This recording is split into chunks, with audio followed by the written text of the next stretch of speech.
Selamat pagi, siang, sore, malam kepada para penonton dan juga dokter. Perkenalkan saya Noameli Donor Paung dari KD3.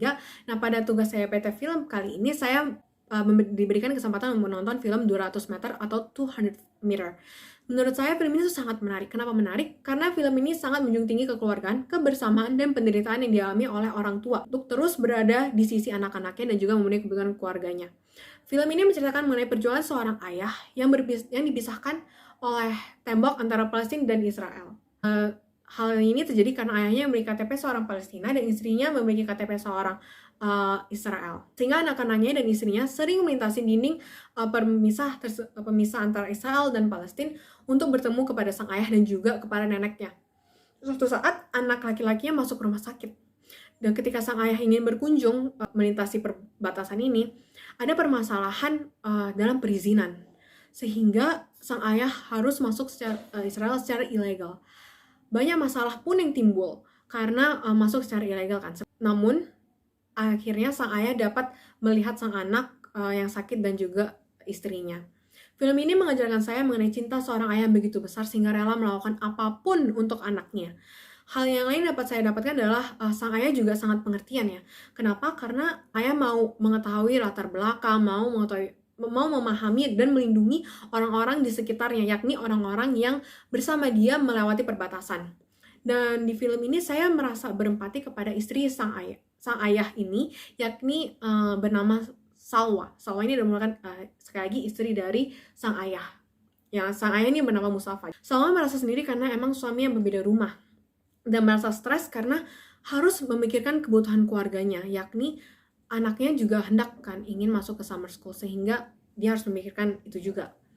Mbak Salwa bahkan memiliki 2 pekerjaan untuk dapat mempertahankan kebutuhan keluarga ini, atau bahasa Inggrisnya keeping the family afloat. Terlepas dari itu, Salwa memiliki hati yang penuh pengertian, yakni Salwa dan sang suami masih berusaha untuk menyenangkan anak-anaknya dengan berusaha komunikasi nih via telepon ataupun lampu-lampu, dan juga mau melewati perbatasan antara Palestina dan juga Israel. Nah, muncul bertanya, kenapa emang sebenarnya Israel, Salwa dan suami ini berpisah atau tinggal di 2 rumah yang berbeda? Hal ini terjadi karena Salwa memiliki pekerjaan di Israel dan tidak bisa pindah ke Palestina karena emang tidak semudah itu berpindah dari penduduk Israel ke Palestina. Juga di Israel, Salma memiliki 2 pekerjaan yang dapat memenuhi kebutuhan standarnya. Juga suaminya memiliki pekerjaan di Palestina dan rumah di Palestina dan memiliki ibu juga di Palestina, sehingga tidak semudah itu mereka menjadi satu rumah.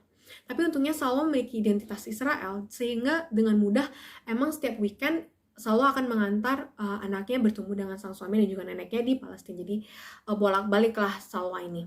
Dari kisah cerita Salwa dan film tersebut terlihat jelas bahwasanya Salwa membutuhkan pertolongan. Pertolongan dapat diberikan dengan peningkatan gaji pekerjaannya, karena Salwa menginginkan anaknya dapat masuk ke summer school dan juga menginginkan anaknya untuk masuk ke football gitu, ke sepak bola. Dan juga dapat memberikan pemeriksaan fisik. Kenapa? Karena mengingat Salwa memiliki 2 pekerjaan dan dia tuh hanya memiliki 2 jam tidur.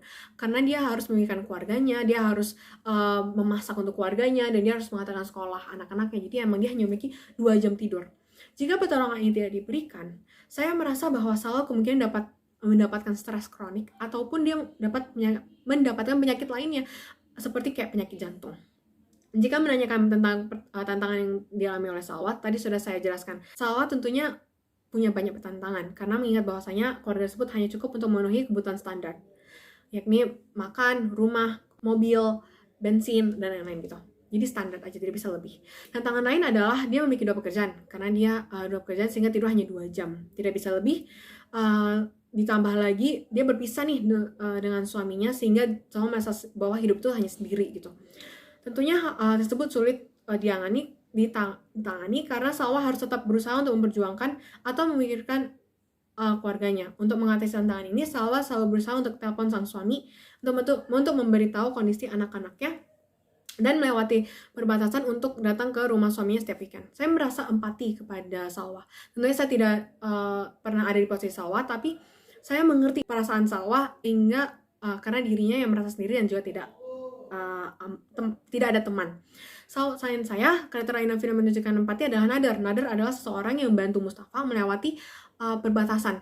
Jadi Nader ini emang mau mengontakin orang dalam untuk dapat dengan selamat Mustafa sampai ke anak-anaknya, menjenguk anaknya yang sakit. Dan yang menunjukkan simpati lainnya, dan karakter yang menunjukkan simpati kepada kedua karakter ini adalah ibunya Mustafa. Kenapa? Ibunya Mustafa mengerti kondisi dari keluarga Mustafa dan Salwa sehingga memberikan kebebasan Salwa untuk bolak-balik nih antara tempat tinggalnya dan juga tempat tinggal Mustafa. Ketika menonton film ini, saya berefleksi terhadap karakter Salwa juga. Saya akan merasa bahwa hidupnya hanya sendirian karena tidak bersama suami dan hanya bersama 3 orang anak. Saya juga akan merasa stres yang berat. Namun, jika saya menjadi seorang istri, tentunya tidak bisa larut dalam kesedihan ini. Sehingga untuk mengatasi hal ini, saya akan terus-menerus berusaha untuk membujuk suami saya untuk tinggal di rumah bersama anak saya juga. Selain itu, saya juga akan mencari pekerjaan dengan gaji yang tinggi.